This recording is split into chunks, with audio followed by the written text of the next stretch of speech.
Fala seus cachorros, beleza? Bem-vindos a mais um vídeo. Peço de antemão seu like, sua inscrição, seu comentário, é muito importante para ajudar no engajamento do canal, tá certo? E nesse vídeo aqui eu quero conversar com vocês sobre dois temas, a rescisão de contrato do Marcelo com o Fluminense, tá? E também a notícia de que o Ramon Dias será demitido do Corinthians e o Corinthians estar fora da Copa do Brasil da próxima temporada, tá? A gente vai conversar sobre esses temas aí, então bora lá, tá certo? Tô sem o Pepe hoje, o Pepe deve estar passando o dia com a filha dele, tá? Eu tô em casa agora, eu não consegui voltar a tempo de gravar ontem à noite, e aí ele deve ter saído e tá tudo bem, tá, gente? Então fica tranquilo aí com relação a isso. Bom, vamos conversar aqui primeiro da rescisão de contrato do Marcelo com o Fluminense. Pra quem não sabe, ontem, né, o Fluminense empatou com o Grêmio no Maracanã, 2-2. O Grêmio fez um gol no finalzinho, né, num pênalti que o Fábio cometeu e o Reinaldo empatou já aos 52 minutos do segundo tempo, né. E aos 45, o Mano chamou o Marcelo para entrar em campo, né? O Marcelo tinha treinado como meia durante a semana e ele entraria no lugar do Lima, dos 45 do segundo tempo.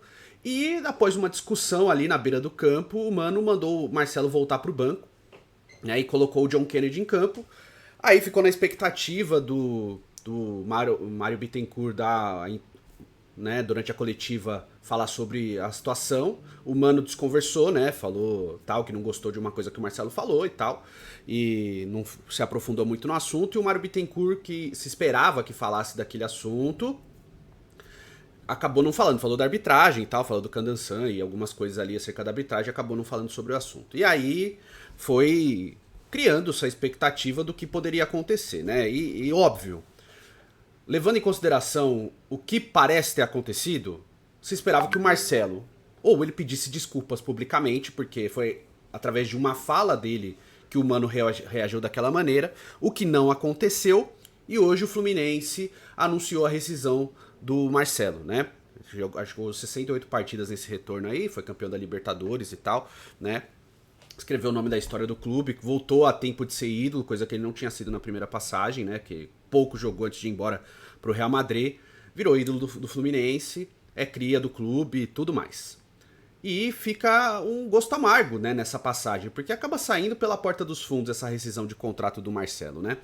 E vem recentemente, assim, repercutindo algumas atitudes do Marcelo também acerca de comportamento, tratamento dele com as pessoas, né? De como ele é extremamente arrogante com os fãs, né? Não dá atenção e tal. Aquele caso daquele menininho ali foi um do que viralizou bastante. Depois teve um fã do Fluminense também falando que o Marcelo tratou ele mal pra caramba, um torcedor e tal.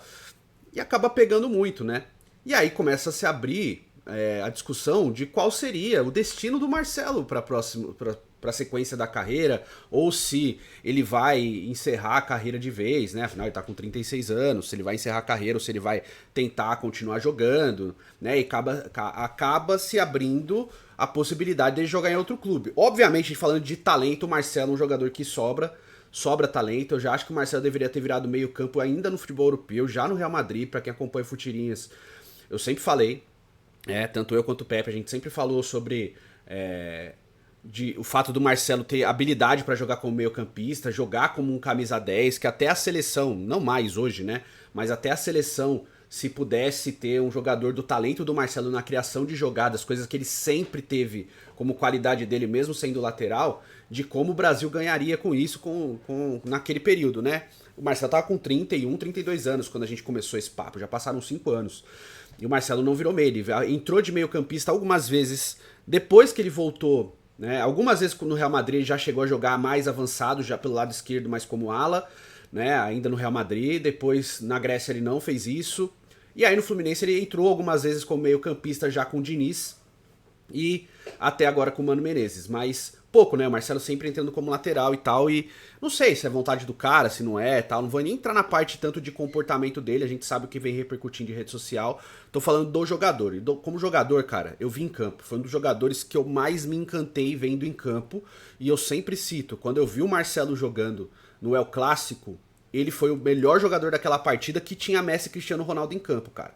Sabe, ele já acabou com o jogo no Camp Nou, foi um jogo espetacular, foi um 2-2. E o Marcelo, assim, me brilhou os olhos mesmo. É um dos jogadores que mais me encantaram vendo ao vivo. Cara, eu vi o Messi ao vivo algumas vezes, graças a Deus. Vi o Cristiano Ronaldo ao vivo. vi o Neymar ao vivo e o Marcelo tá no top jogadores que eu vi ao vivo, assim. Era um absurdo o quanto esse cara jogava. E eu acredito que talento ele ainda tem pra continuar jogando em algum lugar. Desde que ele vire meio campista, cara. Eu não vejo o Marcelo mais como um lateral, né? Pode até quebrar um galho, lógico, né? Sendo lateral, porque afinal é a posição de origem dele. Mas acredito que como meio campista ele tenha muito mais a contribuir. Porém, essa parte comportamental dele vem chamando muita atenção aqui, né? Que vai pegando muito. Enfim, ele sai do Fluminense, marcando o nome na história, mas saindo sim pela porta dos fundos, né? O legado, o que ele construiu em campo, o quanto ele jogou e o quão importante ele foi, principalmente na Libertadores de 2023, isso fica marcado, isso não se apaga, tá? Ele virou ídolo do clube, sim, mas a parte comportamental pega. E aí você fica pensando, qual será o próximo destino? Tem gente falando dele jogar no Al Nassr para jogar com o Cristiano Ronaldo, né? Tem gente falando em MLS, mas eu acredito que o Marcelo vai acabar ficando no Brasil. E aí depende de qual seria o destino, cara, né? Qual seria o destino? Na postagem da rescisão de contrato do Fluminense, o Olé do Brasil comentou, tem a cara do Santos, do Carille, né? O Carille provavelmente não ficará no Santos para a próxima temporada, mas eu não duvido que seja um dos nomes que a diretoria do Santos vá atrás, porque a diretoria do Santos quer nome de peso para a próxima temporada. Uma estratégia que o Marcelo Teixeira já utilizou no passado e que não funcionou. Mas eu não duvido, tá? Eu não duvido. Um jogador livre no mercado, com nome, com impacto, o Marcelo é. Eu não duvido que o Santos iria atrás do Marcelo, não, tá? Mas eu não acho que só o Santos. Eu acho que tem outros clubes aí que teriam possibilidade do Marcelo jogar na próxima temporada. Grêmio, Vasco, não sei. Eu acho que teria sim possibilidade do Marcelo continuar no futebol brasileiro em algum outro clube aí que vai estar na primeira divisão na temporada que vem. Então, acredito que isso possa acontecer. Mas acho mais provável um destino para fora do Brasil, sim. Não para a Europa, obviamente, mas para o mercado alternativo, né? Ou futebol árabe, que eu não sei se eles vão fazer uma oferta, a não sei que tenha alguma conversa, mas tinha conversa do Sérgio Ramos jogar no Al Nassr também, do Pepe. Nenhum deles foi, o Sérgio Ramos continua sem clube, o Pepe encerrou a carreira, nenhum deles foi para jogar no futebol da Arábia Saudita. Então, eu não sei se isso aconteceria com o Marcelo. Eu não sei se a MLS também virá com uma oferta vantajosa o suficiente para o Marcelo ir para lá, sabe? Lembrando que o filho do Marcelo, o Liam, joga no Fluminense, né? E provavelmente iria para o clube que o pai for. E o Enzo joga no Real Madrid. O Enzo é jogador do Real Madrid e da seleção da Espanha de base. Ele tem 14 anos. Então eu não sei se o Marcelo vai pensar em continuar a carreira ou se ele vai voltar a morar em Madrid para ficar com a família lá. Ele tem um filho jogando no Real Madrid e se forma lá, é nascido em Madrid, não sei, né? Tem que pensar nessas possibilidades todas. Pode ser que o Marcelo encerre a carreira. É porque ele não precisa mais jogar, né? A gente tá falando de um cara se ele quer continuar jogando. Então tem esse papo também. Mas muito feio o jeito que o Marcelo encerra a sua passagem no Fluminense, né? Pegou no comportamento, né? E cara, não é novidade. Pra quem tem acompanhado futebol, sabe que o Marcelo é reincidente nesses casos aí comportamentais, principalmente no que tange a tratar torcedores, tá? Tem vários vídeos sobre isso em vários lugares e posts em redes sociais, tá? O outro assunto aqui é sobre uma informação do Ronaldo Giovanelli e do Nivaldo Decilo de que o Ramon Dias será demitido do Corinthians e o Luiz Castro vai assumir. Bom, vamos lá. Eu não acredito que isso seja verdade, até porque o Corinthians ainda não solidificou sua permanência na primeira divisão para a próxima temporada. Eu acho muito arriscado o Corinthians trocar de técnico agora, faltando 8 rodadas para acabar o Campeonato Brasileiro. 8? Acho que é 8. 8 ou 7, enfim. Faltando poucas rodadas para acabar o Campeonato Brasileiro. Acho extremamente arriscado dar esse passo, acho extremamente arriscado trocar de treinador. Não que o Ramon Dias esteja agradando muito, mas o fato é, desde que o Ramon Dias chegou ao Corinthians, mal ou bem, apesar das eliminações, o Corinthians melhorou o desempenho. O Corinthians venceu mais do que perdeu, fez pontos que, se tivesse o Ramon Dias desde o começo, o Corinthians não estaria passando sufoco. Então, acho esse tipo de movimento agora extremamente arriscado. Embora eu entenda, e por ter passado por isso ano passado, que o desespero faz você tomar atitudes muito drásticas, assim, né? O medo de ser rebaixado e tal. Mas o Corinthians vai enfrentar um jogo muito difícil contra o Palmeiras, né? Que a tendência é que o Palmeiras vença. A gente tá falando de momento. O Palmeiras é um time melhor do que o Corinthians, com sobras, né? Mesmo jogando no estádio do Corinthians, tá? Se o Corinthians conseguir um empate contra o Palmeiras, já vai ser um baita resultado. Se ganhar então, né, nem se fala. Mas eu acho muito arriscado falar sobre isso nesse momento, de que vai tocar o Ramon e tal. Porque assim, se tivesse o Corinthians no meio da tabela do Brasileiro, e aí tem essas eliminações, que eu acho que o Ramon errou muito, a gente fez pós-jogo aqui sobre isso, eu acho que teria sim a possibilidade dele ser trocado. Ainda mais pro Luiz Castro, que eu duvido muito que o Luiz Castro assumiria um clube que pode estar sido rebaixado. Então, Luiz Castro, digamos que isso aconteça. O Ramon Dias é demitido. O Corinthians trazer o Luiz Castro agora, no desespero, para que ele salve o time da segunda divisão, porque é essa a realidade do Corinthians hoje, é sair da segunda divisão. Então, vai salvar agora o time da segunda divisão? Ou se cair, o Luiz Castro sai, e aí tem que pagar outra multa, porque aqui, afinal de contas o técnico que chega tem que pagar também, né? Se o Ramon Dias for demitido, o Corinthians vai ter que pagar a rescisão.